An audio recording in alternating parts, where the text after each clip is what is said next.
In this episode of Fictional Hangover, we talk about the 1930s of it all. Being a dirty bag, teeth, lipstick, and fucking wind chimes, and how this book is the Saved by the Bell murder mystery episode in our discussion of Death at Morning House by Maureen Johnson.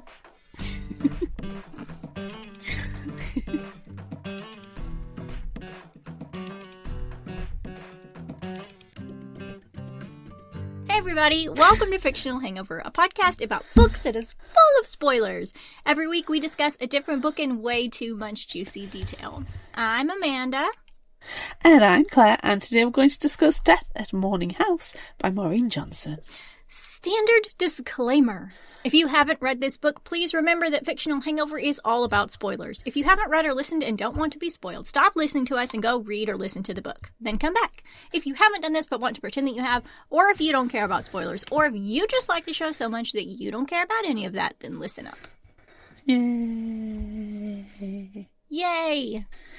This one's going to be a little bit of a longer one because it's a mystery, and mysteries always have a lot more detail in. You have to include every detail. You do. You can miss some red herrings. You can have some missed out. Some red herrings can be missed out, but not all of them. Because otherwise, where's the mystery? So let's just dive straight in and give me some background info.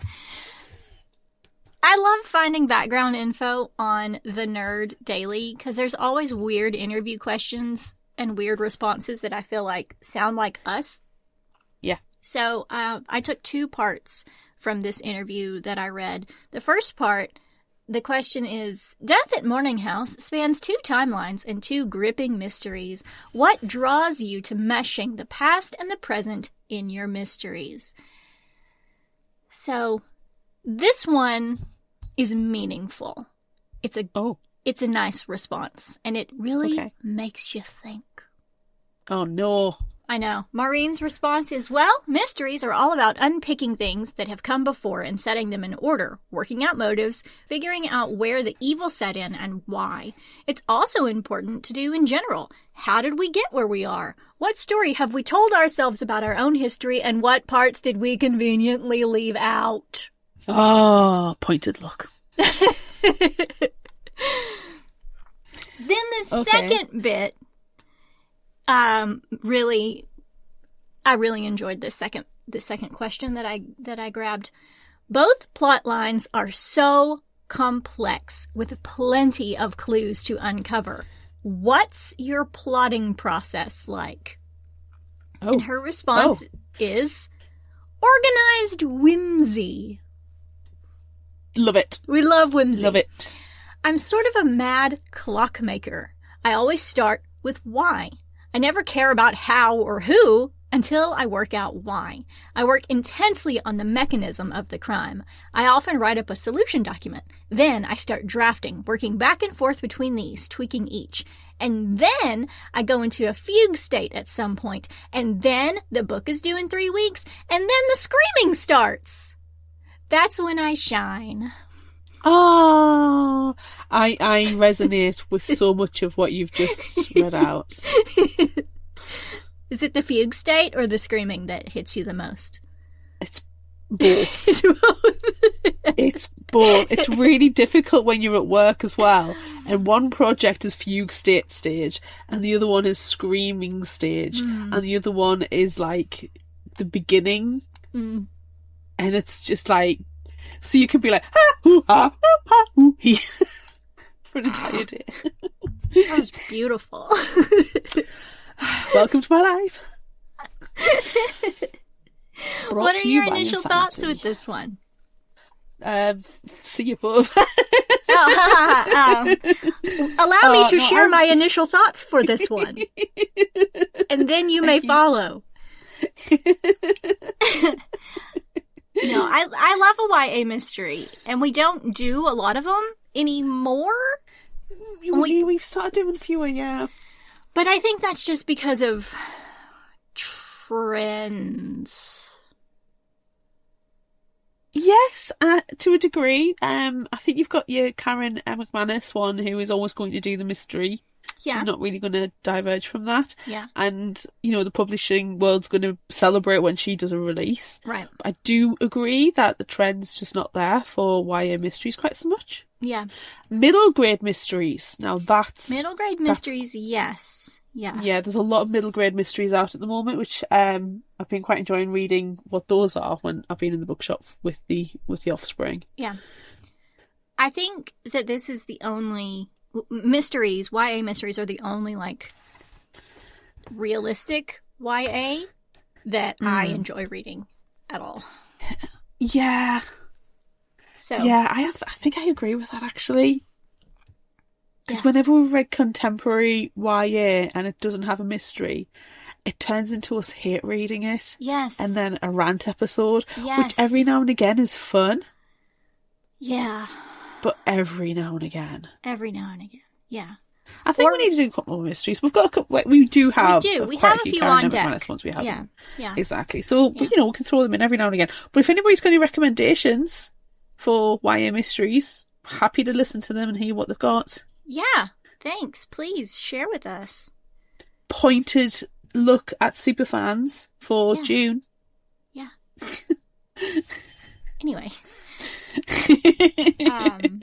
We also received this one pre-pub, which is always fun when that happens, because then we have the books, and that's lovely. But I think a lot of the people who contact us don't quite know how we work sometimes, and so they're like, here, review this before it comes out. Like, nah, that's not what we do. We Can't. Full in spoilers. depth. I mean, We send in- it to us and we'll get to it. Yeah, and we'll do a new and indie if we can before Yes. it comes out. Yes. And sometimes it's just, we've got to weigh up the times it takes for things to be done and publishing time scales and, you know, is the stuff that we've been dying to get to already. You know, so Yeah. much goes on in the background. Yeah. It's a little bit like, what was it, Mad Clockmakers? Oh, the Yeah. Mad Clockmakers. Yeah, and fugue states and screaming. Oh, constant fugue state and screaming. Yeah. Right, well, shall we enter a fugue state of summary? Do we want it to be a fugue state? Let's just do Well, the it could summary. just be screaming. Screaming. Just Yes. screaming. It's just screaming. So what did you think? I quite enjoyed the fluctuation. It was good. A photo article in Life magazine from July 1932 talks about the all-American family, the Ralstons, and their summer home, Morning House. Dr. Philip Ralston built the house for his wife, Fay, the 6 children he adopted in 1915, and the 7th child he had with Fay, 4-year-old Max. Built at a cost of $4 million, Morning House was meant to be a haven for good health and creativity. An article from the New York Times, dated July 28, 1932, reports the death of Max Ralston and Dr. Ralston's oldest daughter, Clara, aged 16. It is assumed Max snuck out for a swim and that Clara, in grief, jumped 4 stories from the roof of the house.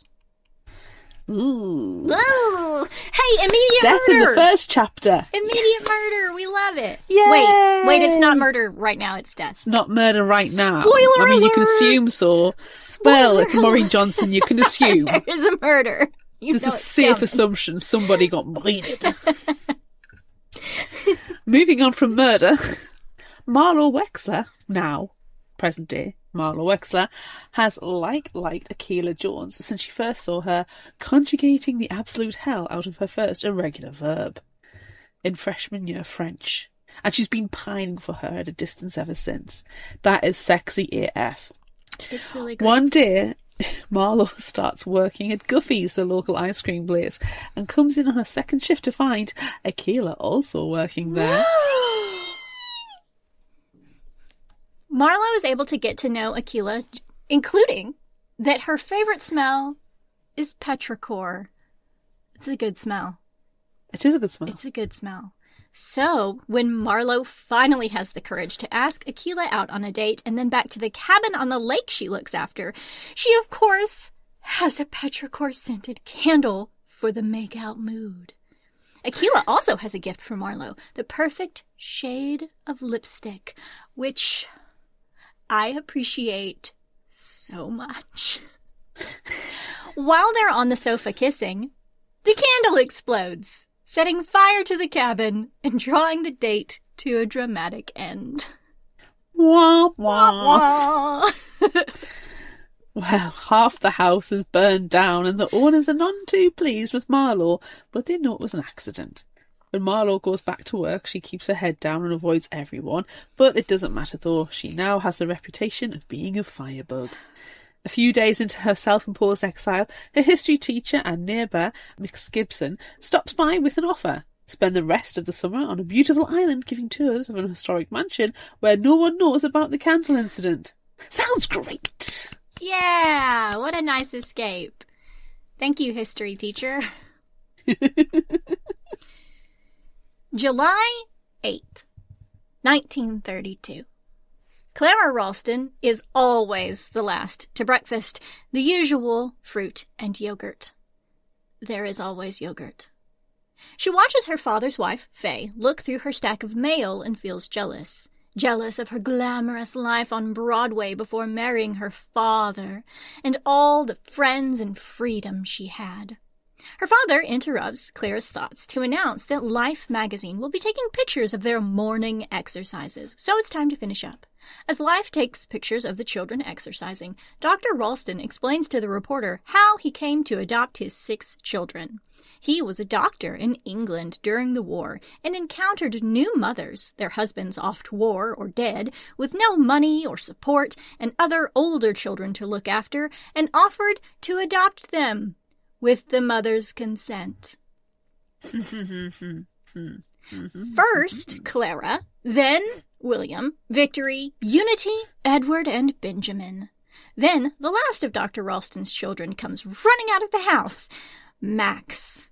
He's a lot less disciplined than his older siblings. It's a word. It's definitely a word. Marlowe arrives at Clement Bay to catch the boat to Morning House and eventually reaches Ralston Island. She's greeted by April, who, as per instructions from the disembodied voice through the walkie-talkie, takes her to the playhouse. They walk through the trees and past Morning House, which looks like either an Ivy League school or Dracula's castle, or both, just smaller and a happier Dracula building. The playhouse.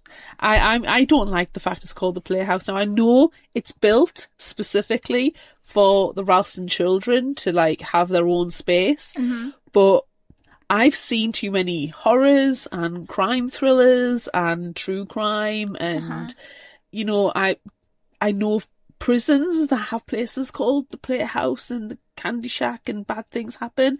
So I don't like the fact it's called the Playhouse because it makes me think bad things are going to happen or have happened. It might just be my brain though. Yeah, I didn't think that. Although I did think of Pee-wee's Playhouse, which different. That's sweet and innocent, really. My sweet, sweet summer child. Yeah, but I don't know. I didn't think of it being called the Playhouse as a negative thing. Oh no, it's bad juju for me. It was horror. I got icks. Series X. The Playhouse. Do we need to call it something else for the summary? No, it's the Playhouse. Be able to manage it? No, it's fine. It's fine. The Playhouse, in all its expensive fakery, is where the guides stay. April shows Marlowe around, showing her to Tom and Van's room, and then the room she shares with Leonie. Marlowe can choose to share with them, or take a single room in the back that was once an art studio. The bathroom is through a tunnel with locked doors that leads to the main house. I don't want to go to the bathroom in a tunnel. No, and behind locked doors. Weird. That's don't weirder like to me than the Playhouse. When I need to wake up at 3 o'clock in the morning and need to pee, I need to pee. Right, I don't want to shamble. It's too far. Yeah. It's too far. Yeah, can't do it. This is where Marlowe meets Van, as in, get in the... His words. That was a quote. That was a direct quote from the book. He's not as funny as he thinks he is, even though we did both just laugh at that. But he is a great tour guide.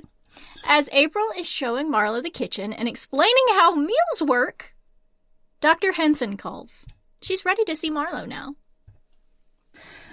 July 8th, 1932. Victory hates her name, preferring a boarding school to use her middle name, Marie, not the concept of winning.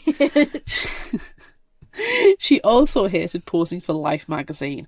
All she wants to do is read her book, The Wizard of Oz, this time in Russian.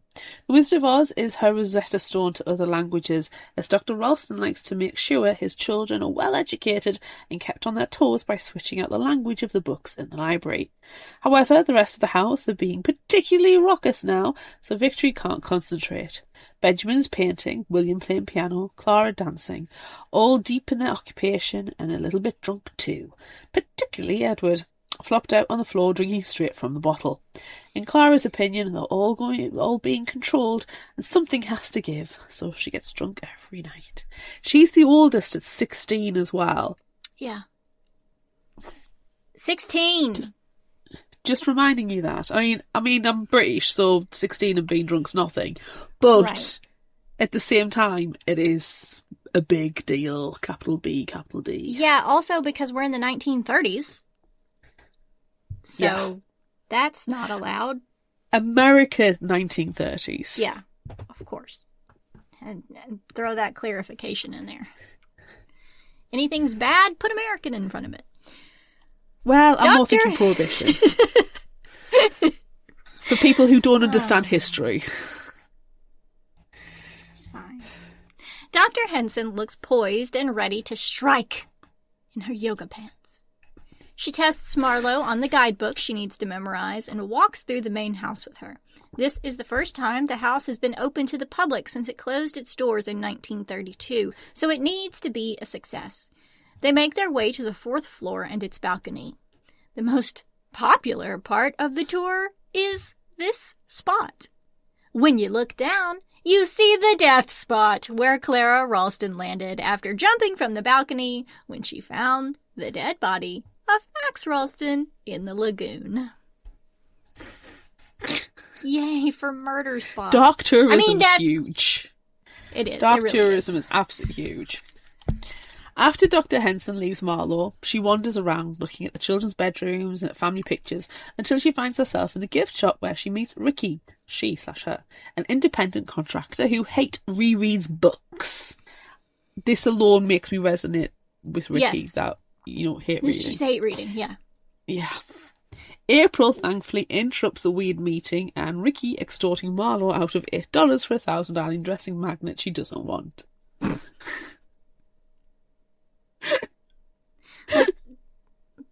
Thousand Island dressing is not it. It's not good. It's weird. It's not my favourite. Yeah, I don't like it. I had ranch on my lunch today. That's nice. July 14th, 1932. Clara has a secret hiding spot under the floor of the boathouse because privacy is a rare commodity on the small island. Today, however, she isn't lurking in the secret spot. She's going out with her brother William on her speedboat, Silver Arrow, to check the wreck of a boat near another island.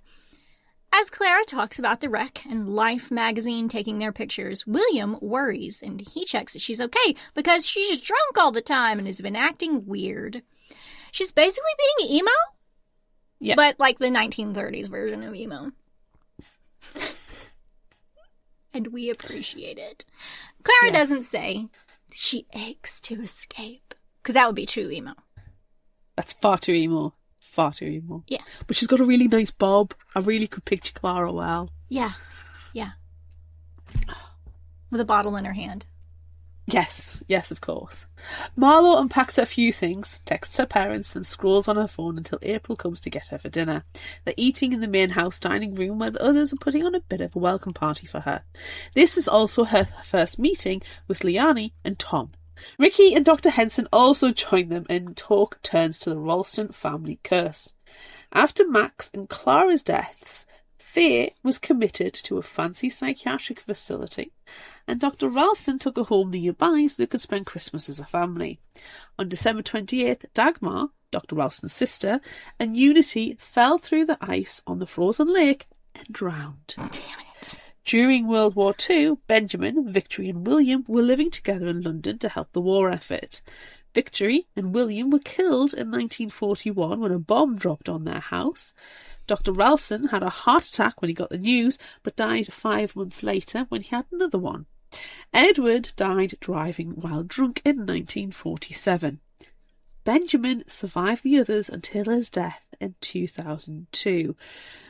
When the morbid story is over, Ricky leaves, but as she does, she drops a bombshell that Marla was taking over from a dead guy. That's nice. And then she just slowly creeps out the door. Backs out. Yeah, just a creepy back out. I love it. July 19th, 1932. Clara and Unity hear Max screaming and Dr. Ralston and Faye arguing about Max refusing to swim in his lessons. This only occurred during summer because they were otherwise at boarding school. When Faye entered their lives a few years ago, she treated them all nicely and cared for them like a mother. When Max came, despite promises it wouldn't, things changed for everyone. Shocking no one. I know. After Ricky's awkward bombshell, the welcome party ends and April takes Marlo to one side to explain. Chris, the person she is replacing, was the one who arranged the whole tour guide / get extra credit gig on the island. He was big into charity work and had a bright future ahead of him, at least until the night of prom. It's tradition that after prom, high schoolers head to a random island to continue the party. They were all drunk, of course, Chris possibly more so, and he tried to go swimming, fell, hit his head and drowned. They all grew up with Chris and were all friends. Liani was his ex and Van was his current partner. Needless to say, it's a bit of a strange summer, really. I don't love it. No. I don't love it. I don't like passing partners around. It's a little bit, weird. Yeah. Instead of texting Aquila about the dead guy she's subbing for, Marlo Googles him instead, then doom scrolls on socials, then checks the Cheesecake Factory menu and relives the failed date until she has to pee. This is all very relatable. It really, really is. The toilet is so far away. On her way back, Marlo is sure she hears someone shuffling around and books it back to her room. Nope, not dealing with that. No, thank you. This is one of the most sensible things I have ever seen in a YA / crime thriller book. Somebody hears something, goes, no, not my problem. Run. Don't look back. Like it. I appreciate it.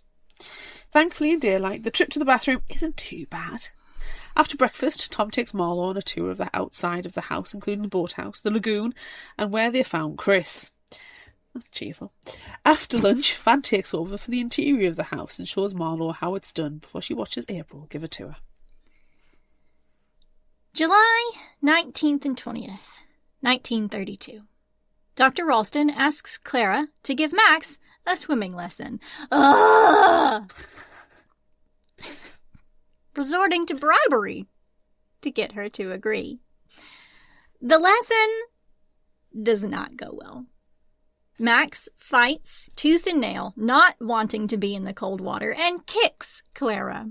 She drops him in accidentally, and Victory and Unity fish him out. Max storms off and throws a rock at Clara. Just accidentally drop him in and leave. I didn't say that. Faye believes Clara's recounting of the events, not Max, and begs the three girls not to say anything to their father. That's good. Oh, please, don't say anything. I walked into a doorknob. You see, I like the fact that Faye believes the girls and not Max.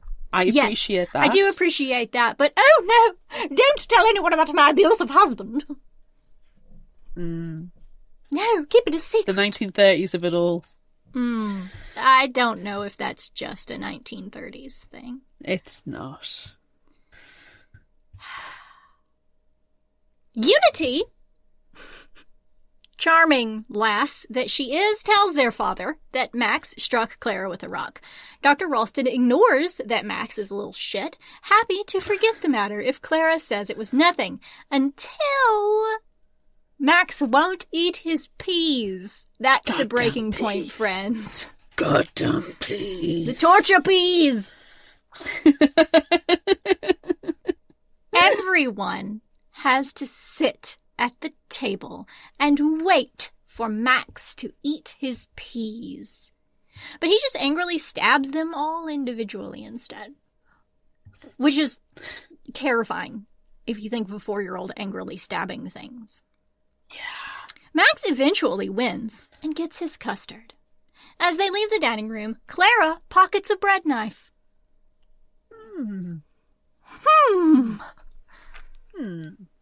Let's leave that in the 30s. For 4 days, Marlowe follows April and Van's tours, learning the ropes, favourite photo spots, and how to make groups hurry the heck up. At night, she dreams about all the would'ves, should'ves, and could'ves with Aquila. In a change of pace and scenery, Liani and Tom invite Marlowe to the town for a food run and leave Marlowe to explore Clement Bay on her own after a speedboat trip over. After an ice cream, Marlowe buys a book, the same one Ricky was hate reading, from what turns out to be Ricky's family store, consequently meeting Juhi, Ricky's sister. Soon, though, she's back on the speedboat to Ralston Island and reading the book. After a confusing amount of Richards and Elizabeths, Marlowe goes in search of Ricky. She knows Ricky is staying in the main house, so after a bit of searching, she finds Ricky, who is expecting her. They talk for a bit about the book, how Chris was actually an asshole, and how there is and isn't a mystery at Morning House with the deaths of Clara and Max. March 1932. Max Ralston isn't like his siblings. He's not as eager to learn or naturally gifted. He's messy and he's very aggressive. He cut Victory's hair, threw books into the fire, little shit, dumped ink on Benjamin's pictures, and poured hot tea on a maid. No. No. No. The doctor calls it high spirit. No. No. No. No. I call him a little shit. Yes. They seem to see no correlation to the fact that they can't keep any nurse for Max either, until Miss Danforth lasted longer than most. When she disappears, Clara is determined to find out what has happened and bribes a delivery boy to find out the information for her. Apparently, Max pushed Miss Danforth down the stairs. Not only that, Max would urinate on the staff who displeased him, put broken glass in their shoes, pins in the bread, and one nearly lost an eye. Stop. It's baby teeth He all is a over little again. shit. He is a little shit. It is. That's exactly what I thought when we were reading it. But there's just something very wrong with Max. Yeah, he's baby teethed. He's baby teethed. He's baby teethed. Oh, they could make some really weird children together. No! Max is dead. It's fine. It's fine. It's fine. It's fine. One day, Marlowe is able to get her lipstick so perfect. I feel you, Marlowe. It gives her swagger. I And instantly thought of you. I to instantly chat thought with of the you. audience. I was love like, lipstick. I just imagined you on a morning, the lipstick goes on, final thing, and you're just like, oh shit, this is magnificent. And then just all day, it's like Tobey Maguire in the Spider-Man movie when he's walking down the street with that swagger. Except Thank it's you with perfect lipstick. Thank That's you exactly what I was thinking. for making me that version of Tobey Maguire. You have to have that. I really appreciate swagger. it. And then everyone glaring at him like, what are you doing, you freak? That's me! It's Why not? accurate. But it's with love. No, I 100% agree with you. It's accurate. Okay. So, perfect lipstick, awkward Tobey Maguire, Marlo chats with Leonie. That night, Leonie suggests they all go swimming in the lagoon. They're having a great time when Ricky joins them, which kills the vibe for everyone but Marlo. And us, because we like Ricky. Marlo decides it's time to explain the candle incident. They all agree the fire wasn't her fault. Dr. Henson then walks by. Most agree she doesn't care what they do, but Marlo tells them on her first day, Dr. Henson asked her to keep an eye on everyone. I mean, is it sus or is it concern? Who knows?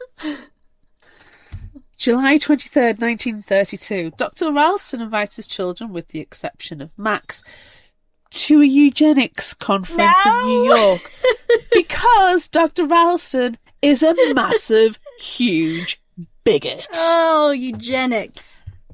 Yay! Yay, 1930s. Yes, just 1930s. Anyway.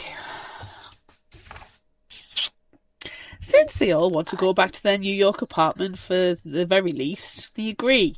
Because Dr. Ralston also likes to control everything. When Clara says she's going to take the speedboat out, he arranges that all the sisters will go and take Max as well, while he and the boys will play tennis. When the girls stop for a snack, Max starts throwing a tantrum, demanding cake. Ugh. Clara pushes him in the water and tells Max to swim. Victory jumps in and pulls Max out. Back at the house, Aunt Dogma comes to see Clara and Victory. She's not worried, more concerned about them, and tells them to be more careful. There is a subtle underlying message to her warning, but what is it? Be more careful with your accidental murder plans. Yes, is it be more careful when you're trying to kill Max, or be more careful not to kill Max? Who knows? Who knows? Or be more careful when you have your illegal consumption of cake, because if the dad finds out they're eating cake, they'll get wrong, because they have natural yogurt and vegetables and so much nut loaf. Yeah. An inhuman amount of nut loaf. Yeah, it's gross. Ugh. The next day, a PhD student comes to the island to see Dr. Henson. Marlo tries to find her everywhere, in the house and on the island. Dr. Henson doesn't answer her walkie or her phone. The jet skis and the boat are accounted for. The only thing missing is a paddleboard and an oar, but the river is a shipping lane, not suitable for a paddleboard. No one can find her. The only thing of interest that happens is that April loses her necklace and gets trapped under a dock and gets a cut on her arm when she goes underwater searching. Eventually, they call the cops and close the island to tourists. The cops search everywhere. The paddleboard that looks like the one Leonie remembers from the storage shed is found near another island. Eventually, exhaustion from the day overtakes Marlo and she goes to bed. At 3:57 a.m, Ricky wakes Marlo. She wants to copy all of Dr. Henson's research to preserve it from being lost when the cops eventually take it.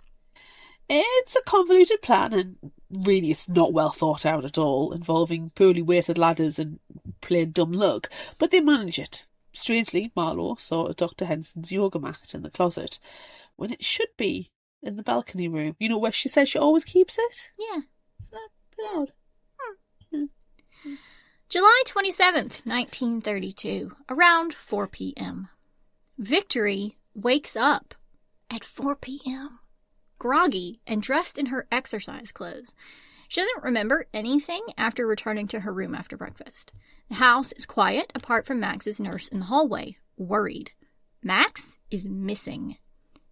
She fell asleep and woke to him gone. Victory wakes Unity, and then Unity wakes Clara and everyone else. Clara slowly pulls herself awake and runs straight to the lagoon, diving in. Eventually, she swims to shore with Max's body. Marlo wakes groggy and dresses for tours, but Van tells her the cops have closed the island off as they search for Dr. Henson. She goes to look for Ricky and has a panic attack about finding Dr. Henson's yoga mat in her room when she originally told police she saw a really outline of it on the roof. The entire situation is weird and gets weirder when Van gives Marlo relationship advice to go forth and multiply with Ricky. I mean, Van is high literally all the time. Yeah. So... yeah. Just go with it. July 28th, 1932, around 4 p.m. Unity wakes Benjamin, who is struggling to wake and is confused why he was asleep, and processes Unity's panic. As Unity and Benjamin come down the stairs, Clara and Victory return with Max's body. Dr. Ralston takes Max and Aunt Dagmar takes the children to the playhouse, except Clara, who seems to have disappeared. They all wonder why they were all sleeping and why Max would go to the water. Things that never happen have happened, and Clara went straight to where Max was. Sus. Back in Ricky's room, Ricky makes Marlo smell some strong, powerful, old-ass booze from the Ralston children. She found these 6 bottles just this morning. Ricky has been looking through Dr. Henson's notes, and they confirm a rumour around town that staff and family were all asleep when Max went missing. They could only have been drugged, since they were asleep during the day when Dr. Ralston made sure their days were regimented. Max, who hates the water and being found in the lagoon, would have to have been taken there. Ricky believes Max was murdered. Dum dum dum! I don't know if that deserves a dum-dum-dum, obviously. Yeah, Obviously I mean, it is. From our perspective, it is, but Marlo doesn't know what the heck's going on. So it's for Marlo's sake. That's true. That's true. But everyone who has lived in the area and worked on the island should probably know that story. Anyway, July 27th, 1932, around 4 p.m. Clara is woken by Victory. Time has come, and she knows what she has to do. Going straight to the lagoon, Clara finds exactly what she expected. Max's body. Dum dum dum! That was just for fun. That was fun. That was a funsies. Tours start again the next day, but there is a big storm predicted to start by nightfall. As Marlo is taking pictures of some influencer, she realises she's not seen Dr. Henson's big, impressive camera. When she asks Ricky about it after watching Liani call a plumber because of stinky backed-up toilets, Ricky can't remember seeing it, but shows Marlo a police report from the night of the 2 deaths. It backs up what was thought. Everyone was asleep. Max was found by Clara in the lagoon. William and Benjamin saw Clara return from a swim and go straight to the balcony where she started dancing before falling to the patio. Clara was drunk and Dr. Ralston was the one to declare his children's deaths. I'm sure he shouldn't be allowed to do that. Yeah. Even though he is a medical doctor. But it's the 30s. Damn 30s of it all. There are no crime scene photographs, and the reporting is shoddy at best. Ricky also shows her copies of Dr. Ralston's diaries from 1914 with weird initials on them. A code, perhaps? Marlo is called by the others to help prepare for the storm and accidentally drops her walkie. As she's on her hands and knees to find the broken off piece, she instead finds a tooth. Dum dum dum! Yes! July 27th, 2002. Benjamin Ralston returns to Morning House for the last time. He's an old man and the last Ralston. Alone, he makes a trek from the dock to the house, and at the location of the smashed patio, takes a trowel and buries a slender alabaster box. Box, box, box, box, box. Box, box, box, box, box, box, box, box, box, box, box, box, box.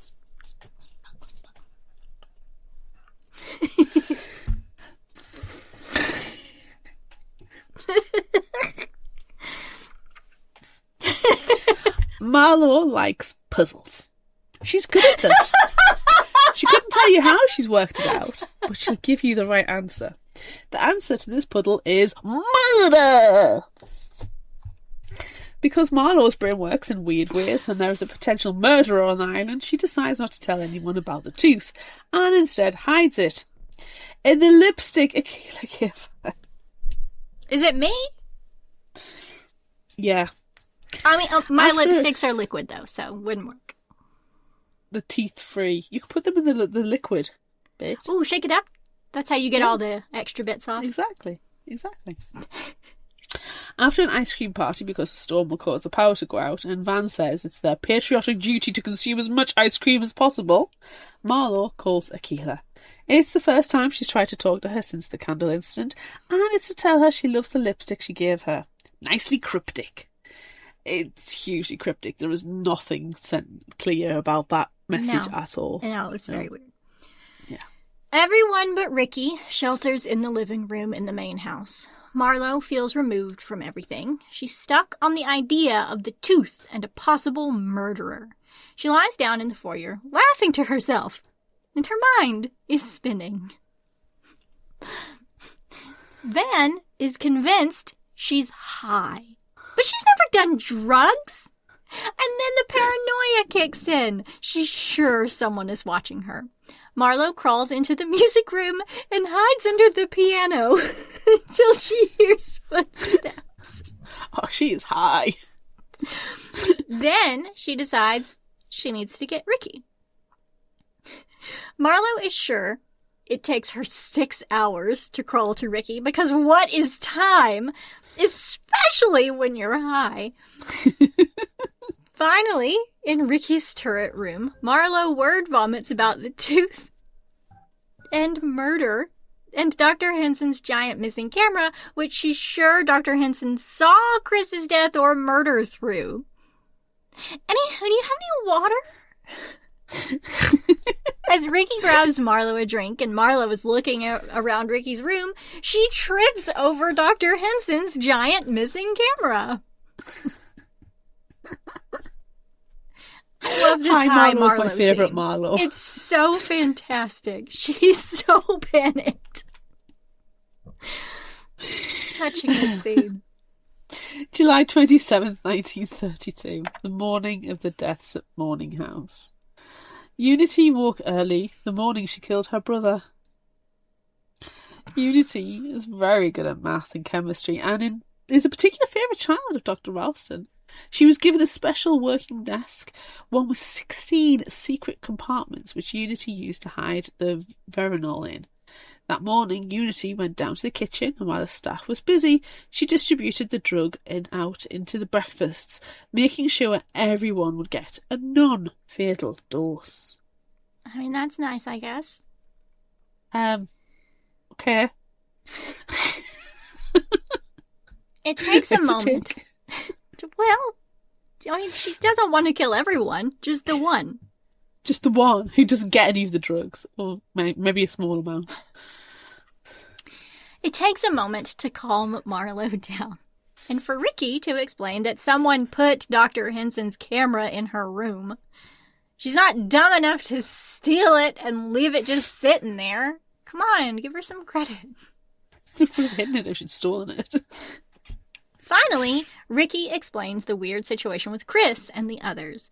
Basically, Chris may have done a lot of good with, like, charities and stuff, but he's also surely that's supposed to be a dirt bag, not a dirty bag. Oh. But he's I kind of want to keep that. dirty bag. It could be. Could be a dirty bag. We don't know. It's a dirty bag. We weren't there.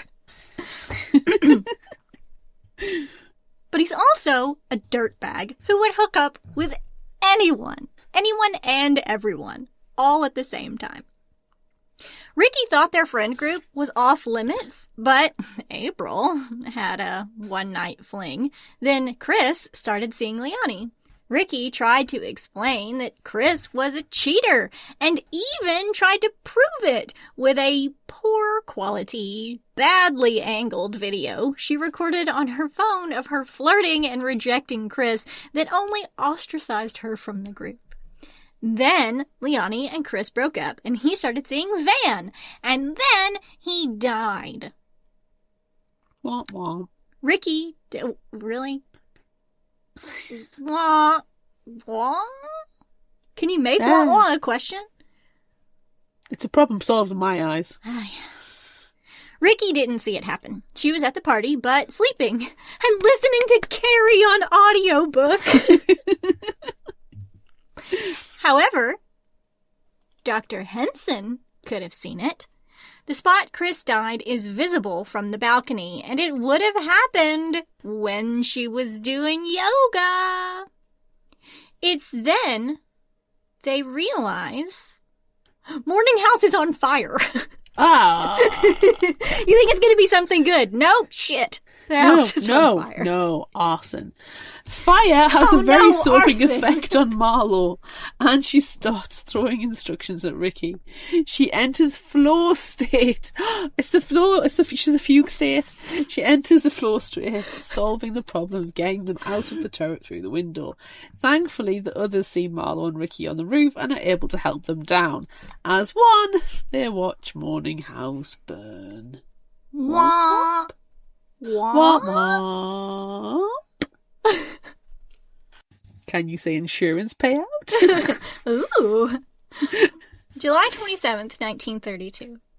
The day of the deaths at Morning House. After morning calisthenics, everyone is feeling the effects of the drug, and the morning run is cancelled, much to Dr. Ralston's annoyance. But considering his lack of protest, the drug is working on him too. Unity takes a bath and waits an hour for the house to grow quiet. With promises of throwing rocks at black swans, Unity is able to entice her little brother outside. As Max leans over the water's edge to look for the perfect rock, Unity holds him under. She then drags him deeper into the lagoon and wedges his foot in the rocks below to hold him. Wow. Let's go throw rocks at swans. And he's like, yeah, let's go. Wow. No, you psychopath. Which one? Both. Both. Back at the house, Unity dries off and waits. She did this for her father because he couldn't, and she was the strongest Ralston. Unity falls into a natural sleep and is woken by Victory. She didn't expect Clara to find Max so quickly. Unity waits in her room for Clara to come. She assumes Clara was the one who had raided her desk and its hidden compartments because Clara has her own hiding places. When Clara comes home, Unity meets Clara and they go upstairs together. Clara doesn't understand why Unity killed Max. It may have been a terror, understatement, but he was still their brother. Clara has been watching Unity for a while and could see her planning. She knew Max couldn't swim. They start to fight, and Unity grabs an iron patio chair, swings it at Clara, and knocks her off the balcony.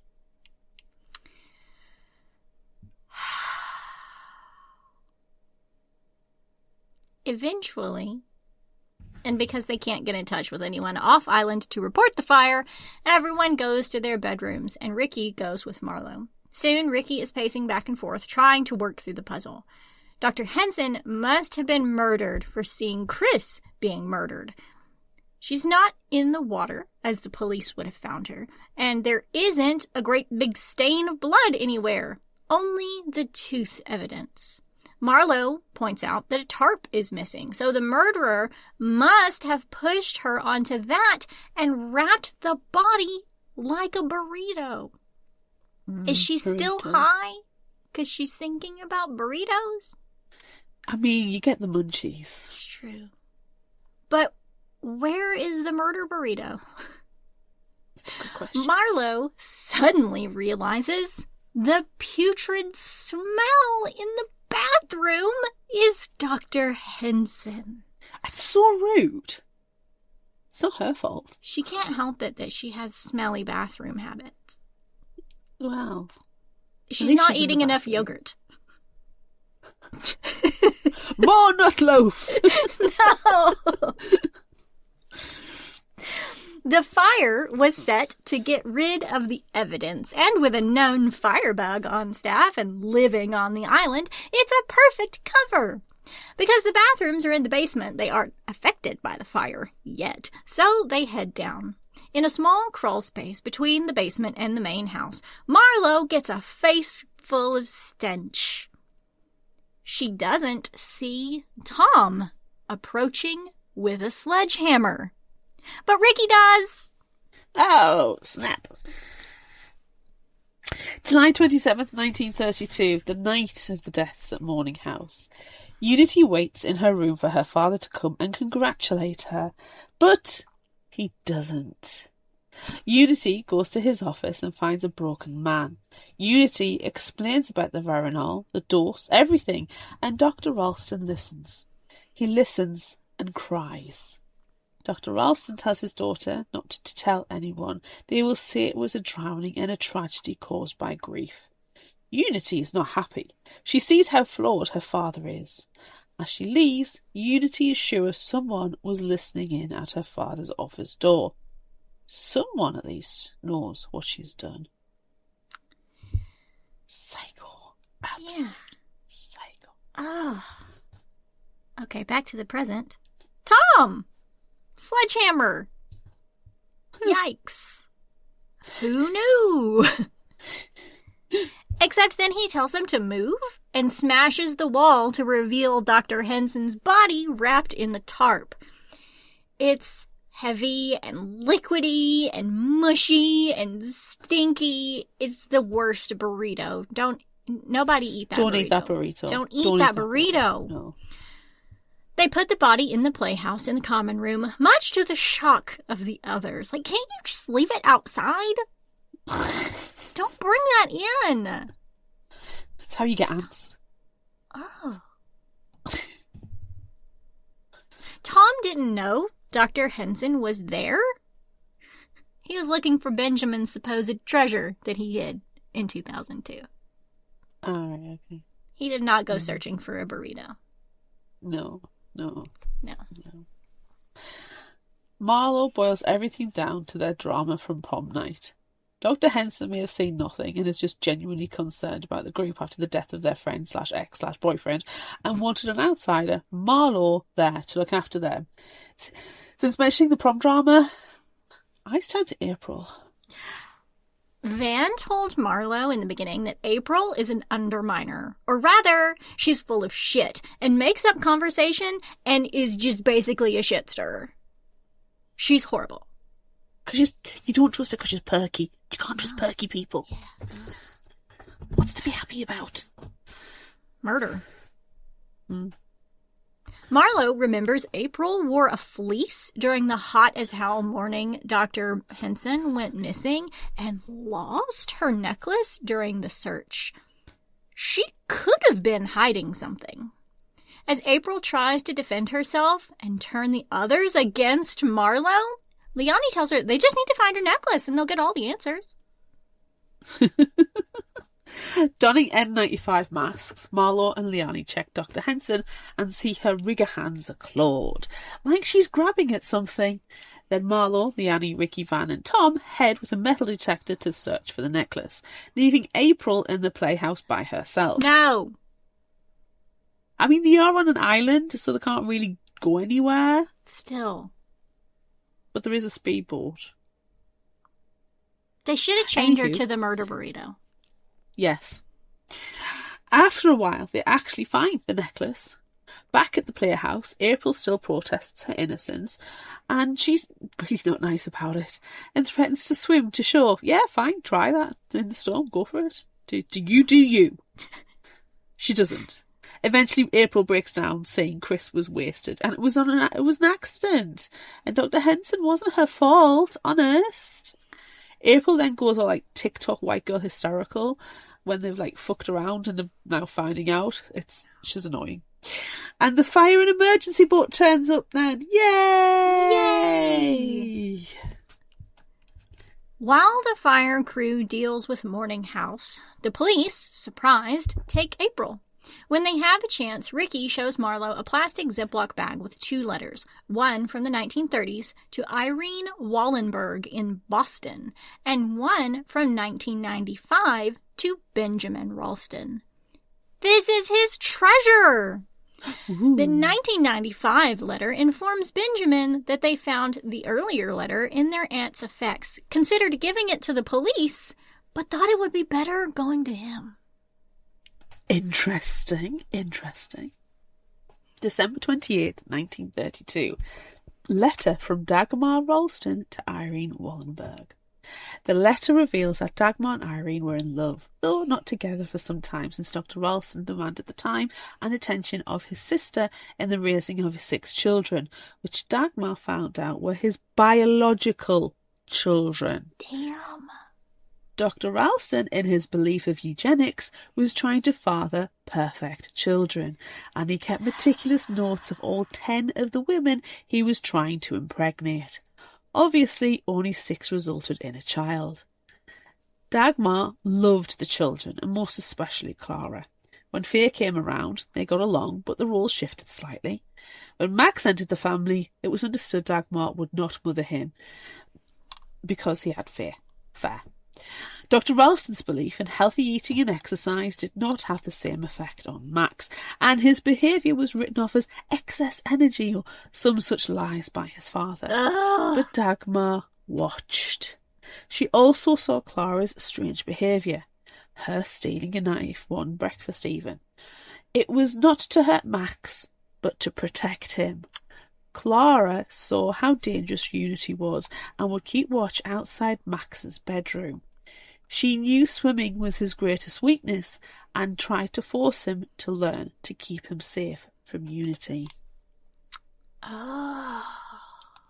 There you go. Oh. It was Dagmar who searched Unity's hidden compartment desk, having been shown by Dr. Ralston all the little hidey holes when her own similar desk was delivered. Look, I want one of these desks. So do That would be cool. Dagmar found the calculations and remnants of the drugs. In the aftermath of Unity's and Clara's confrontation, Dagmar was forgotten. She overheard Unity proudly confessing to her father. After they moved back to New York and Dr. Ralston arranged for Faye to go to a facility and the rest to follow her to a house nearby, Dagmar knew, as their mother, what to do. She took Unity out for a walk. She brought the thermos of hot cider, laced with morphine. It was fitting to use Unity's own technique against her. Dagmar sent this letter to Irene so she would know what happened and that she loves her, but she could not suffer a monster to live and could not kill her child and survive it.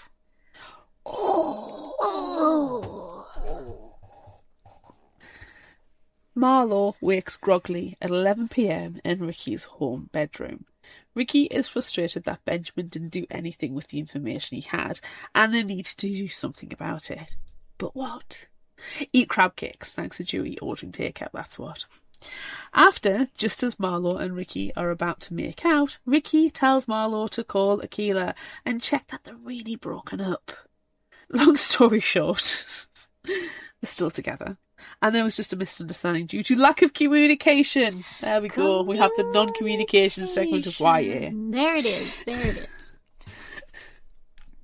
4 months later, Marlo and Aquila are driving up to Clement Bay. They're meeting Ricky, Liani, Van, and Tom to record Ricky's podcast. Because of course she's making a podcast. It's about the past and present tragedies at Morning House. Before Ricky presses record because she remembers to do that, they share with Marlo that a fishfluencer accidentally recorded April and Chris in the background of one of his videos, and that the fire was confirmed to have started in the turret stairwell. All evidence is most definitely pointing to April. But there are other stories to be told and names to be cleared, and it all starts with a candle that smells of petrichor. Podcast! Yay! Yay! Like and subscribe. Hey, do that. Yeah. 5-star reviews are very welcome. Yeah. Amanda, note to self, insert our own advertisement for Patreon here. Please remember that Fictional Hangover is a free podcast and always will be. If you'd like to support the show, become a patron of ours on Patreon at patreon.com/fictionalhangover, then come back. Your support will help us bring you more spoiler-filled discussions and ridiculous content you know and love. Now, back to the episode. Okay. Right. Can I just get this one niggly thing out of my head? And wait. No, please. I just wanted to say 3, 2, 1, let's say the exact same thing at the same time, because I feel like we were both going to say something, but you go ahead. I felt like it was trying to recapture the magic of the Devious trilogy, the first 3. It just falls short. For me. Okay. I was going to say something very similar. Okay. This could easily have been one of the Truly Devious spin-offs. Yes. This could have been a Box in the Woods or a 9 Liars. Yes. Better than 9 Liars, actually. I'm still angry over that one. Yeah. Well. Yeah. I don't know. I think the reason is Marlowe's fine. I don't mind Marlowe and the others. Yeah.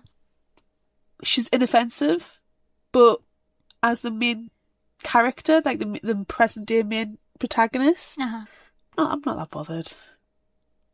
The most fun scene was when she was high. That was art. Yes, but and also finding the tooth. Yeah, there was a whole teeth scene, which everyone should know that I loved more than anything. Exactly. There were bits where it was just absolutely delightful, but it didn't necessarily have to be Marlowe. So the Marlowe person herself, inoffensive. I was very invested in the 1930s things going on, and I would like more of concentration on that. Like in Truly Devious, sometimes you had big chapters where it was set in the 30s. Yeah. Whereas this one, you might only have 2 or 3 pages. And I wanted that a little bit more in the 30s. So it just felt a little bit short. In the order, though, of the Maureen Johnson books that we have read, it's better than 9 Liars. But it's below the Truly Devious trilogy for me. But yes, I 100% agree.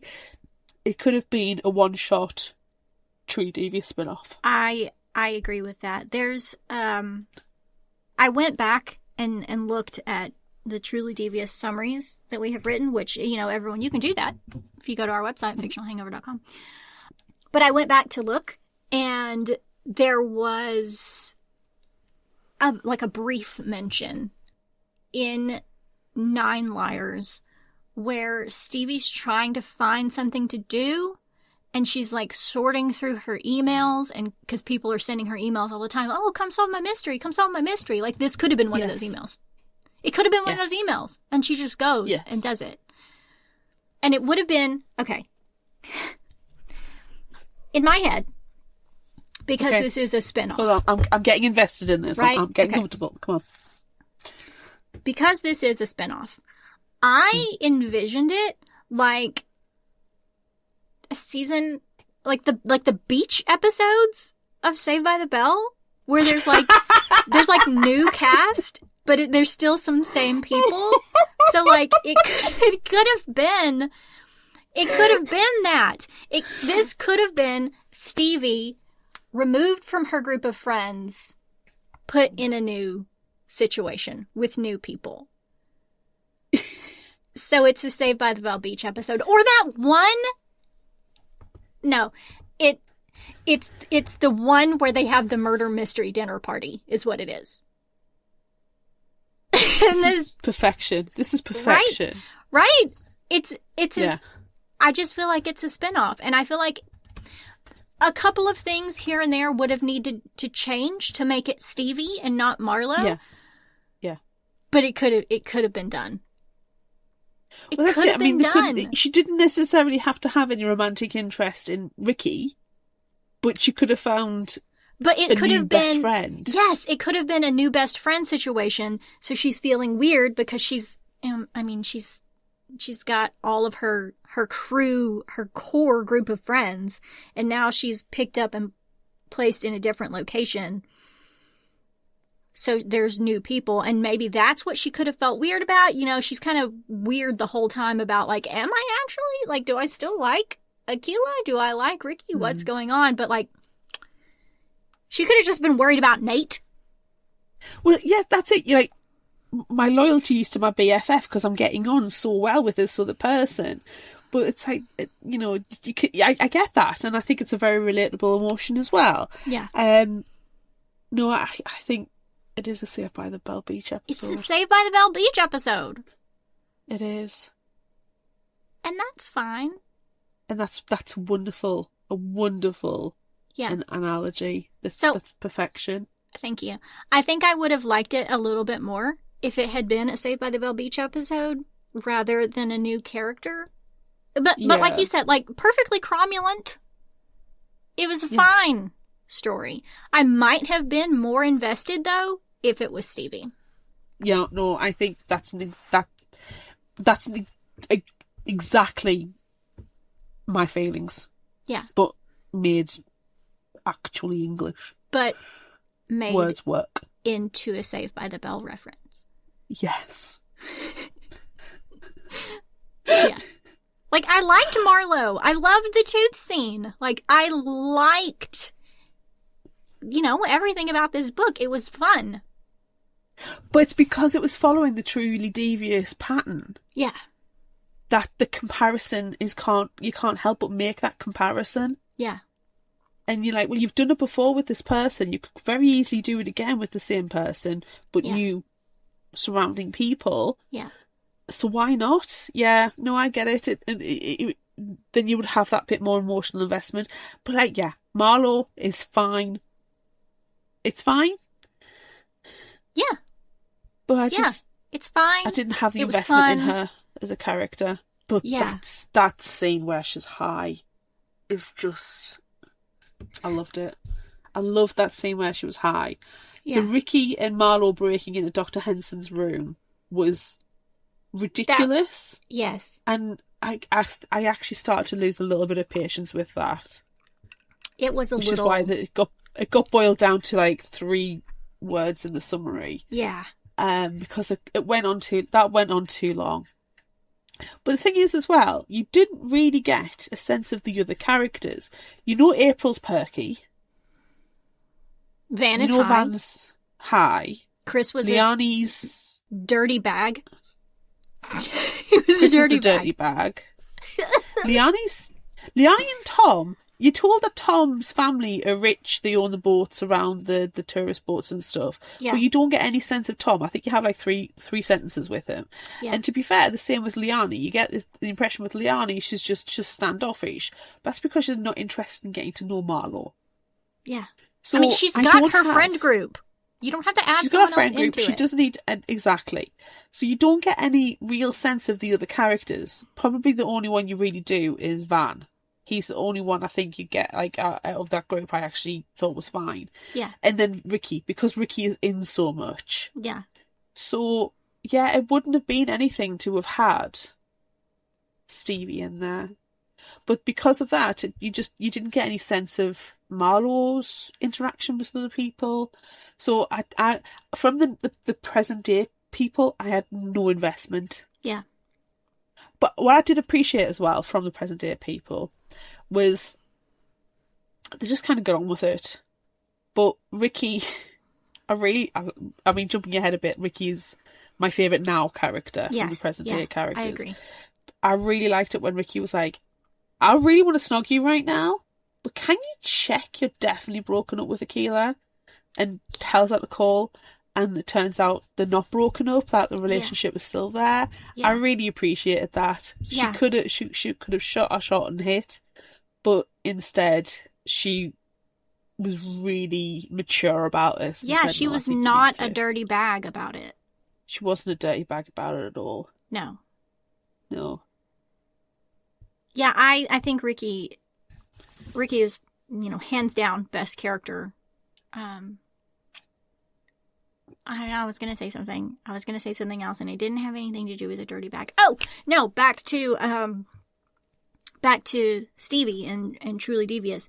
I think there would be some things that would have had to have changed to make it Stevie instead of Marlo, because something that we didn't really talk about, and it wasn't super mentioned in the book, but it did come up. Marlo has like an eidetic memory. So she reads this text of the tour guide and stuff, and so she can remember all of the facts, and she knows all of this stuff. It's just in her head. So I think like maybe one day Marlo and Stevie can team up. that would be fun. That would be fun. And then they have their own spin-off series. And then there's another podcast. And it's Saved by the Bell, the new class. And so it doesn't last for very long. No. It's not the new class. It's the college years. Saved by the Bell, the college years is what is happening with Stevie and Marlo. Yeah. Yep. And so then you've got characters that you know, and then there are new people added, and it's fine because you've got your characters that you know. But it doesn't quite sit right, though. It's always just It's a little weird. Yeah. It's weird, yeah. And the theme's starting to get a bit more mature, and you're like, Yeah. But still fine. And it's appropriate because Stevie is choosing colleges. Well, exactly. She is. So it's the perfect time for the college years episodes. Oh. I'm sorry I turned this into a Saved by the Bell thing. Sorry, Maureen Johnson. You're not listening to this. But I'm still going to apologize to you. What? This is the whimsy of it all. Yeah. This is our organised whimsy. Yes. Yes.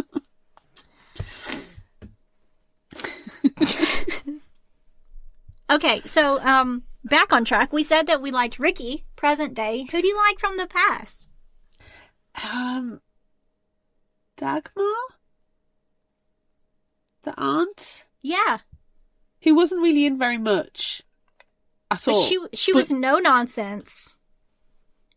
She loved her black coffee and her eggs and bacon, and she got can't to have eat it in the dining room. She gets it in bed. Yes, she's smart.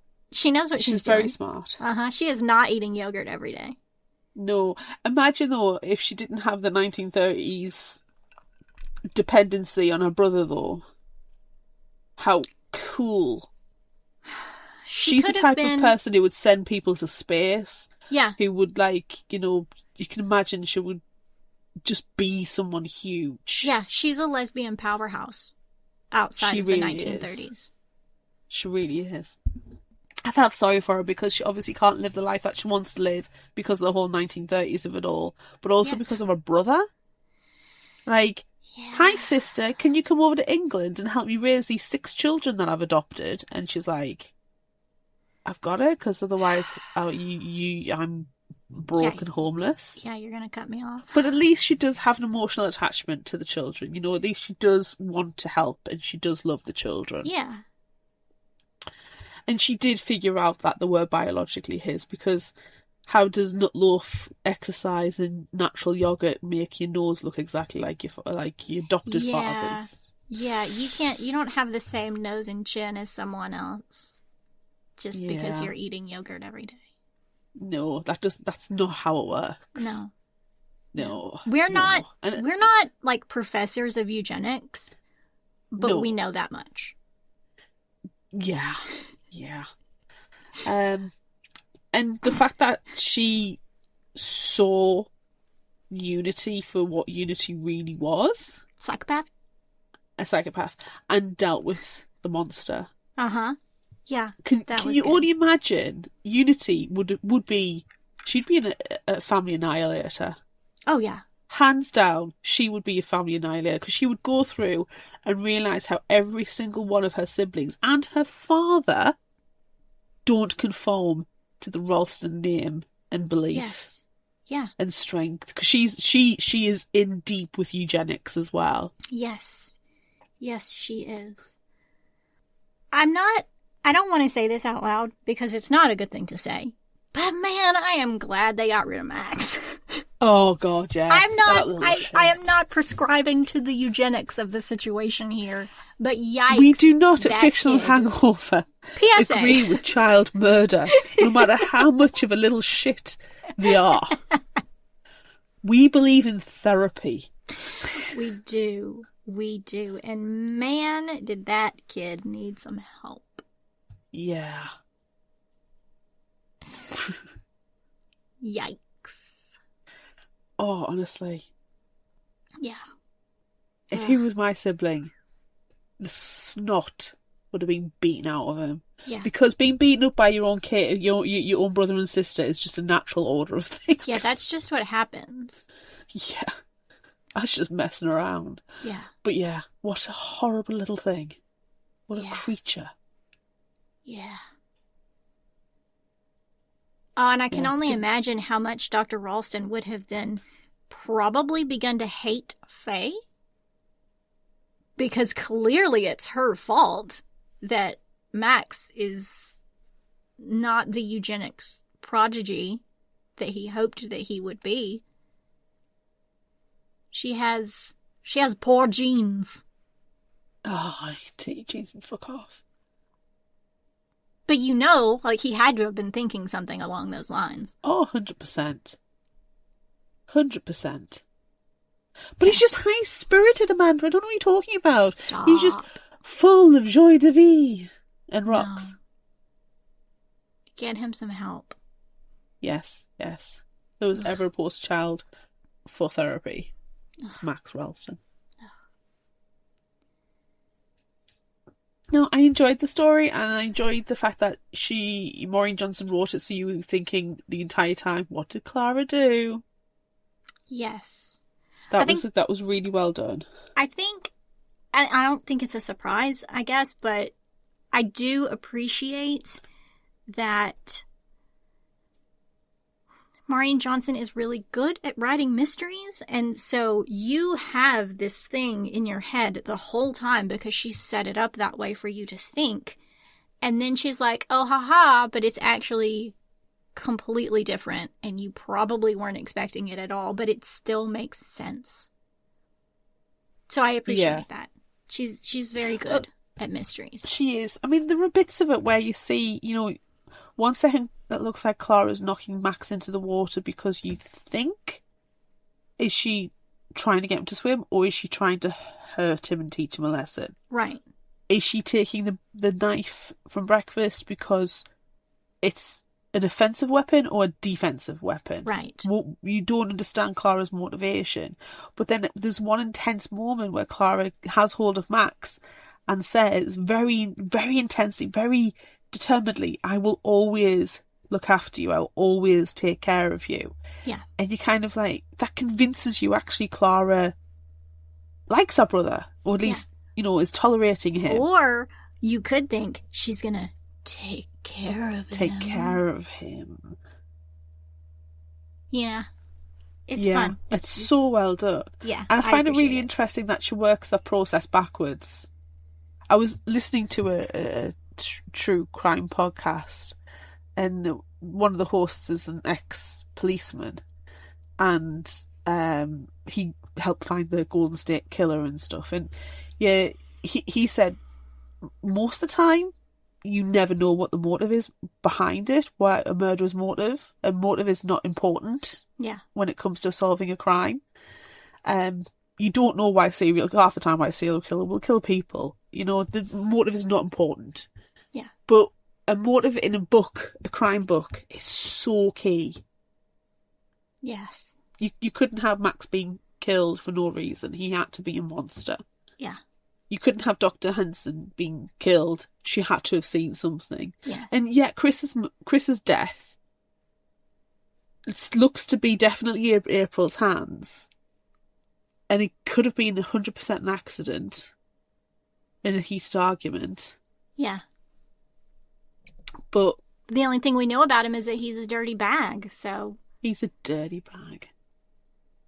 You know, he's the kind where it's like a knockoff as well. But he's not Gucci No. with an I. He's a Gucci with a Y. It's horrible. Because he's a dirty bag. He's a dirty Gucci bag. He's dirty. Dirty bag. Yeah. No, I enjoyed it. Don't get me wrong. I feel like I've been a bit negative about it, but I did enjoy it, and I think it's so satisfying as well. I have a one shot. All the threads are tied up. It's nice. Yeah, it is satisfying. Nice. But it's good. But we want the college years. We want the college years crossover. Years. Yes.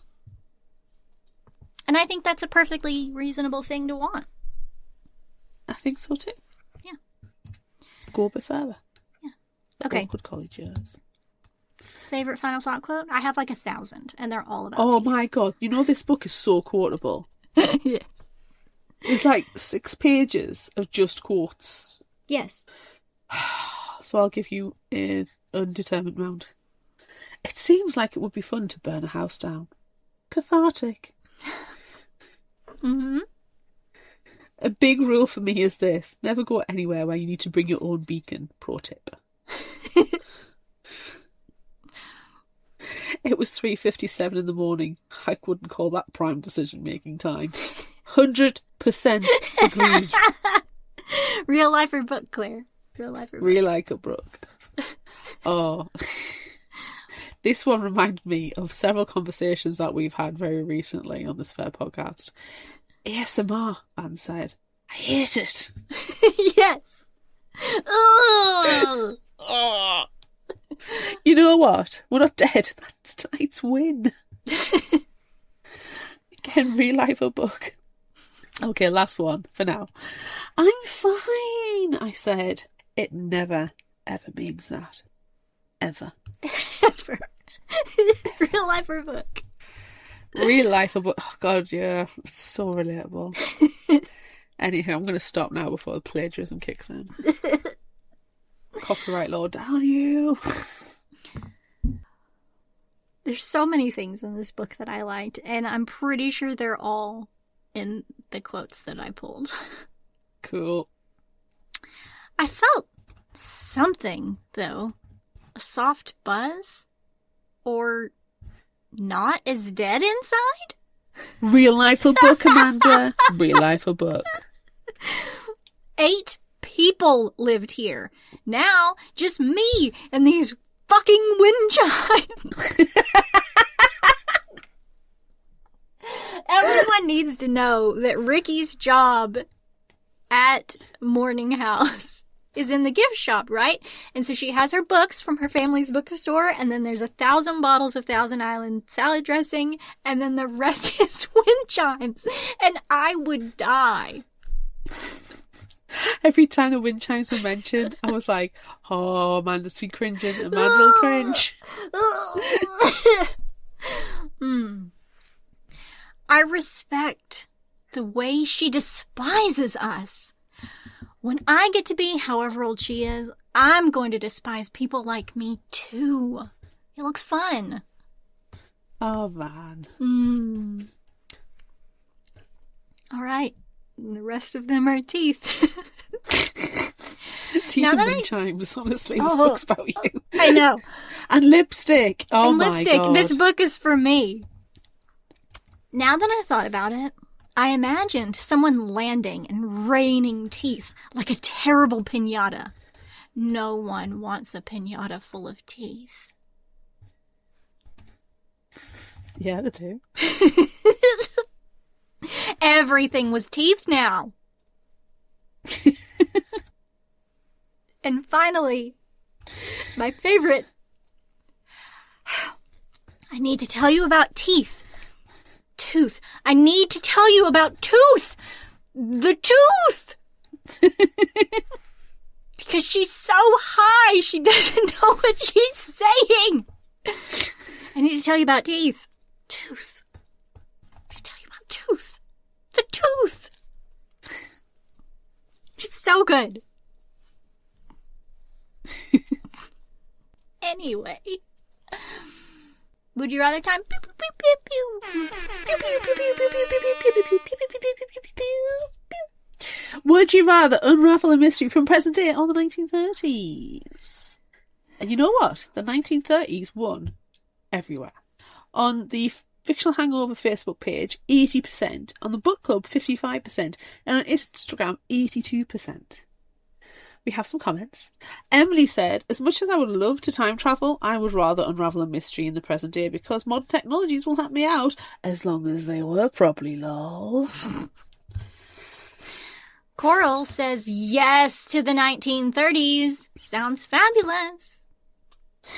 Annie, you know how I love to dress up, especially in retro clothes, the 1930s in fabulous style. Mwah.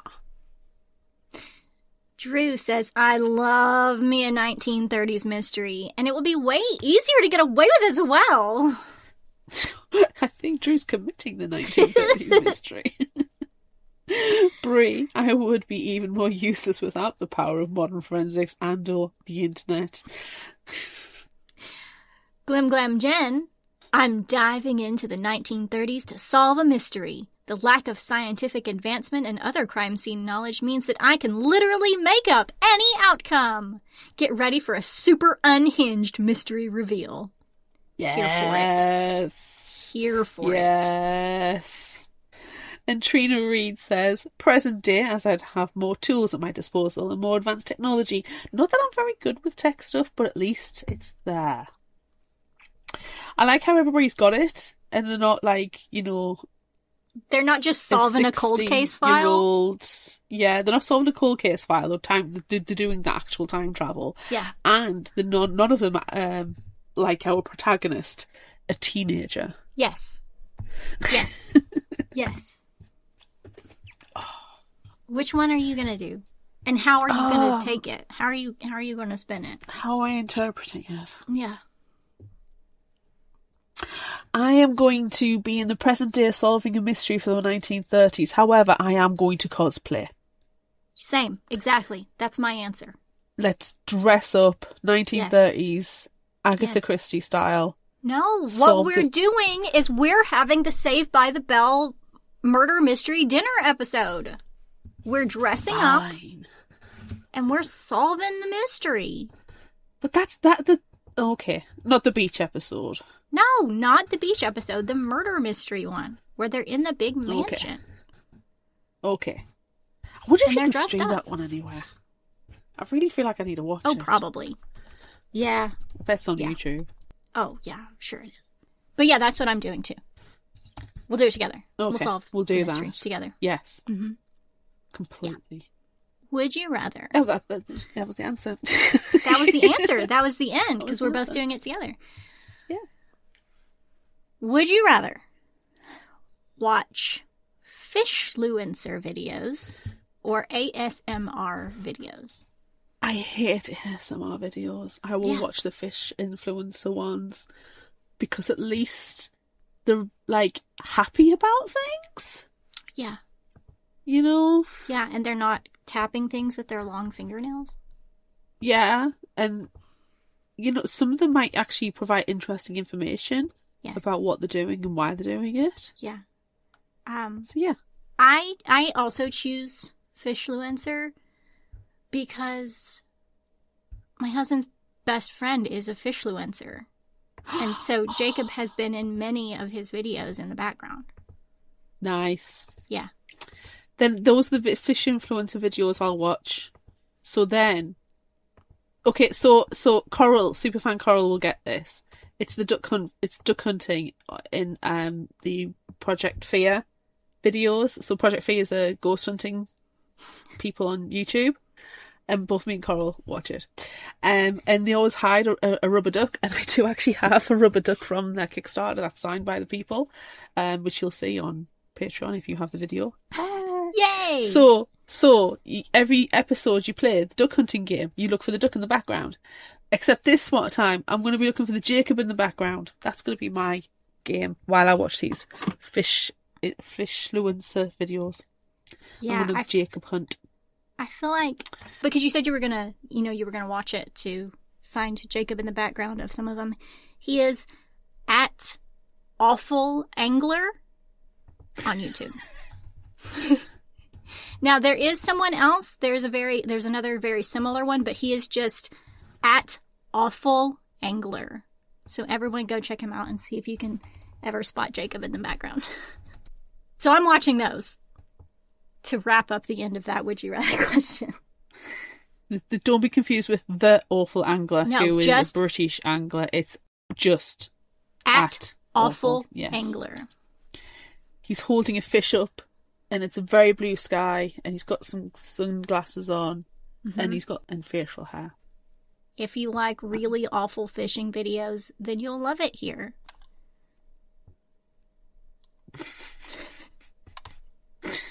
Perfect. What's our next Would You Rather question now that I have promoted weird Would fishing you like videos? to watch at Awful Angler's video walking through Bellslow, or drying spillway was surprisingly good, or catfish in the flooded WMA? Yes. All of those. Because we're watching all of them. Oh, that's a tiny little catch. A surprising catch in a small city creek. Okay, I'm going to stop looking then. Oh, like if you scroll down, tons of bowfin in the WMA. Jacob is the still for that one. Oh, hold on. Need to go back and to he's that now. also, we found the crappie hole. It's actually pronounced crappie, but it's fun to say crappie. Oh, I need to scroll down now. We found the crappie hole is Jacob fishing. And Ian holding up a fish. Oh, that's Jacob. So, everyone He is. go check out at Awful Angler. It's enough promo for Ian. Okay. Next question. Would you rather be a tour guide or work in the gift shop with Thousand Island dressing and wind chimes? Stop it. No, I'm going to be a tour guide. You have to have the wind chimes. I made sure I put the word wind chimes in this for you. No, I'm going to be a tour guide. Although I would really love to work in the gift shop. I think it would be fun. But you put the fucking wind chimes in there. I love how angry you get about wind chimes. I'm sorry, I hate them. I was only going to leave in a gift shop, but then I remembered how angry you get and how much I find it funny.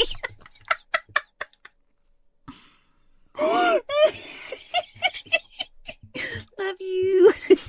Love you, Claire. Oh, I'm going to work in the gift shop because you can't. Thank you. Thanks for taking that one. I'm going to mess with the wind chimes. Ugh. Anytime you Like, see not play me, like, them. leading the tour past, and you just go, ling, ling, ling, ling, ling, ling, ling. And then I shoot you a glare and my eye twitches. No, because then there'll be another murder mystery on Ralston Island. Spoilers, I'm the victim. She was found with a wind chime shoved down her throat. There's just a wind chime tube in every orifice, and you're also strangled with the cords. And all her teeth were removed. And all of the teeth were removed, for sure. And they are strung onto the strings of the wind chime, and that's the only wind chime remaining in the gift shop is one made of your teeth. Oh, I'm going to find a wind chime made of teeth for you. Thank you. But, right, I'll find it, but I'll glue it together so it can't move. I mean, I don't think that if it was teeth clacking together, that would be a sound that I would be able to handle that sound. It's the metallic tinkling of the wind chimes that I don't like. But I'm not a fan of wind chimes. If it's a teeth chime, sure. My Google history is oh my god, I found them. Thank you. I know what you're getting for your birthday. No. Right, next question. Great. Would you rather sleep in the turret of a grand house completely alone, or in a separate house that's less spooky, but the bathroom is in the basement? I have to sleep in the turret grand house completely alone because at least there's a chance of ensuite. I cannot risk a bathroom being so far away. No, I would pee myself. Yes. But also, if it's a spooky house, I'll take my ghost hunting gear. Yeah. Turn it into a party. Yeah. It's all about the bathroom. You've got to think about these things. You do. And everyone knows because of what was the one book that we did just a couple weeks ago? I can never remember the title of it. The one with the sea monster and the algae bloom. Oh, they what bloom underneath the deep. Oh, damn. They bloom at night? They bloom at night. Yes, they bloom at night. So everyone knows from the They Bloom at Night episode that I'm afraid of toilets in the middle of the night. So that would just make it worse if it's a basement toilet in the middle of the night. Yeah. You can't do it.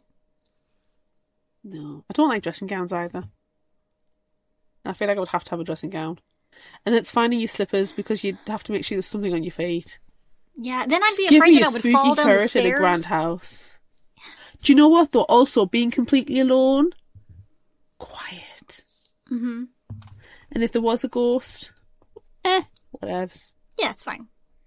Give me a full apparition. Yeah, a free-floating, full-torsoed, vaporous apparition.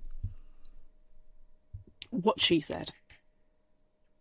Last question. Would you rather be a really good swimmer, or a really good linguist, or a really good musician, or a really good artist, or a really good mathematician, or I don't know, a really good sociopath? I don't want to be a really good sociopath. I don't want to be a sociopath. I think I want to be a linguist. A really good linguist. Yes, I agree. I've said many a times that if I could have a superpower, it would be to speak other languages, understand other languages, and read other languages. Yes. Yeah, I would do the same thing. I would for sure be a linguist. Yeah. I would like to know other languages. Yes. Being a mathematician would also probably be beneficial. That would be my second choice. Yeah. Yeah, and then it's a toss-up between swimmer and musician. See, I think I would put swimmer last. I would go linguist, mathematician, musician, artist, swimmer. Yeah, I can dig that. Yeah, okay. All right, if you liked this, try this. What are you going to suggest? Okay, all the way through the 1930s pieces, it just kept saying one thing to me, and that is the Umbrella Academy. I here was really expecting you to be like, oh, just go and read Truly Devious. No, I mean, yes. But actually go back and listen to our Truly Devious episodes. Do that, yes. Ooh, with Kate Rudd. Kate Rudd was in some of those. That was fun. Kate was amazing. And the doggy, she talks about a doggy. Yes. No, I'm going to recommend The Umbrella Academy, specifically Volume 1, Apocalypse Suite. It's written by Gerard Way. Because I just kept thinking, this just reminds me of the Umbrella Academy and the adoption and stuff. Yeah. Anyways, the summary is, in an inexplicable worldwide event, 47 extraordinary children were spontaneously born to women who'd previously shown no signs of pregnancy. Millionaire inventor Reginald Hargreaves adopted 7 of the children. When asked why, his only explanation was, to save the world. Eugenics. These 1930s. These 7 children from the Umbrella Academy are a dysfunctional family of superheroes with bizarre powers. Their first adventure at the age of 10 pits them against an erratic and deadly Eiffel Tower, piloted by the fearsome zombie robot Gustav Eiffel. Nearly a decade later, the team disbands, but then Hargreaves unexpectedly dies. These disgruntled siblings reunite just in time to save the world once again. I would suggest reading the comics, but, you know, there is a really cool Netflix adaptation as well. Yeah, the show's fun. fill your boots with either of them, but yeah, it just rang. Oh my god, the eugenics of it all. Eugenics! The 1930s of it all. Yes. What are you going to recommend?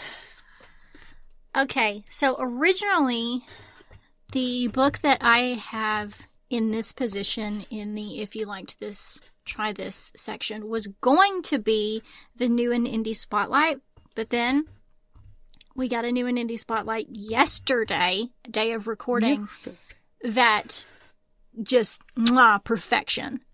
So, I swapped things around, and it works out nicely because this book is already out.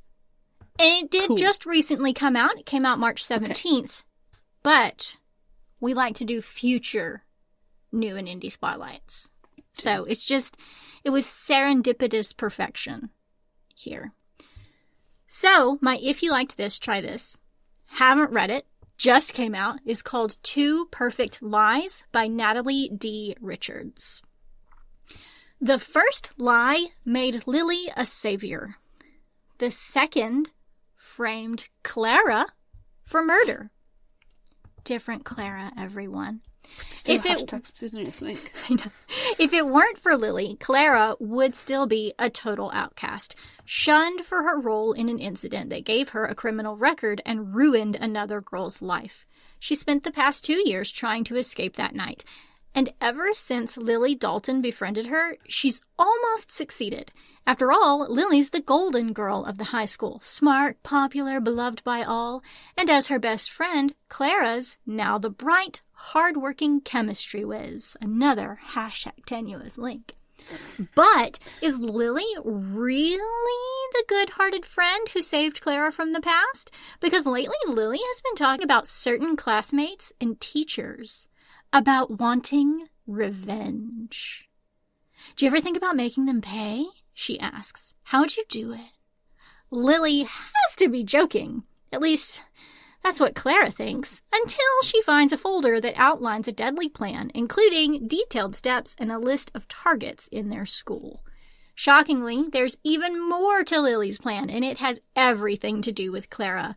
After all, everyone already knows what she did 2 years ago, #tenuous link. Suddenly, all the evidence has been turned against her, and there's no way she can prove her innocence. And the people on that list of targets?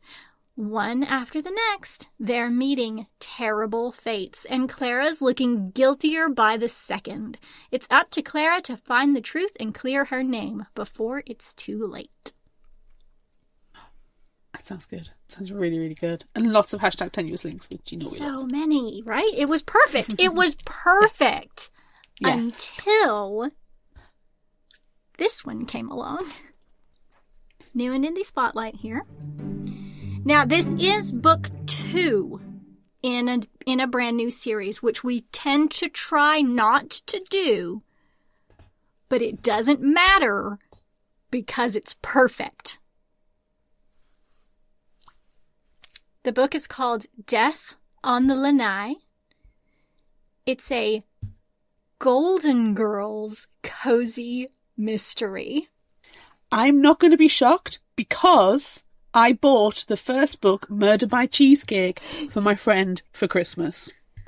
And I've said, can I please borrow it after he's finished it? So I'm not shocked. Yes. Perfection. I'm going to sit back and I'm going to listen to I don't know the synopsis of this one. I know the synopsis of the first one, but not this one. So sit back and listen. This one comes out June 2nd. Death on the Lanai by Rachel Ekstrom Courage. When the girls accept a very strange invitation to a lavish party on a remote island estate, they find that murder has a way of ruining even the most glamorous of evenings. The invite delivered to 6151 Richmond Street was short on details, only promising to celebrate the greatest artist of the century and accompanied by a jewel-encrusted brooch, the whole package a brand of mysterious opulence that another Saturday night of gin rummy just can't match. Blanche Devereaux's passionate dalliances are as plentiful as hot southern nights. And surely one can't be expected to remember all of one's suitors.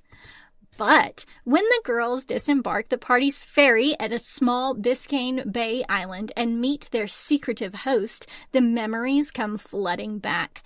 She, a Radio City rockette in her 20s. He, the poor artist who could afford nothing but his love. Fate drove them apart, but Declan, now a famous artist, El Toro, professes that Blanche has always been his muse. Featured prominently in his artworks and central to El Toro's return to the apex of the art world, Blanche is thrilled to have been such an inspiring figure to this man. But looking around at a party filled with those who have made their livings off the artist's fame, his assistant, his art dealer, his greatest critic, and more, Dorothy isn't so sure they're welcome on the island after all. When a tropical storm knocks power out across the island, an optimistic Blanche proclaims that everyone looks better by candlelight anyway. But when Declan is found dead the next morning, all eyes are on her, his supposed muse of 30-plus years. Trapped at the estate with the other guests, suspects all, the girls must band together to find the true killer and get back to the pleasant evenings of card games and cheesecake. How perfect was that? It is. We might need to actually go into these, because who doesn't love Golden Girls? Who doesn't love the Golden Girls? I think we need to also do the Murder by Cheesecake. Can I also point out as well that Rachel Exton Courage, the author, has another book called Nothing Bad Happens, which is a YA thriller mystery. Set in New England. Perfect. And it sounds quite good as well. Maybe she's just going to happens in Nantucket. She's just going to become our new best friend. She may have to. We were just saying as well that we fancied some new murder mystery thriller books as well. I know. It's perfect. So I think we've kind of just answered our own question. So we might need to look into the other ones as well. I agree. Let's do it. It's exciting. It's exciting. Okay. Well, that's the end of this episode of Fictional Hangover. I'm Amanda. And I'm Claire. Join us next time as we discuss The Darkness Outside Us by Elliot Schrafer. Look out for our Would You Rather polls and monthly challenges on social media. Don't forget about our book club on Discord. Be sure to visit our shop on Redbubble at fictionalhangover.redbubble.com for all your favorite Fictional Hangover-themed merchandise, and become a patron of ours on Patreon at patreon.com/fictionalhangover. Until next time, remember, the only cure for a fictional hangover is another book.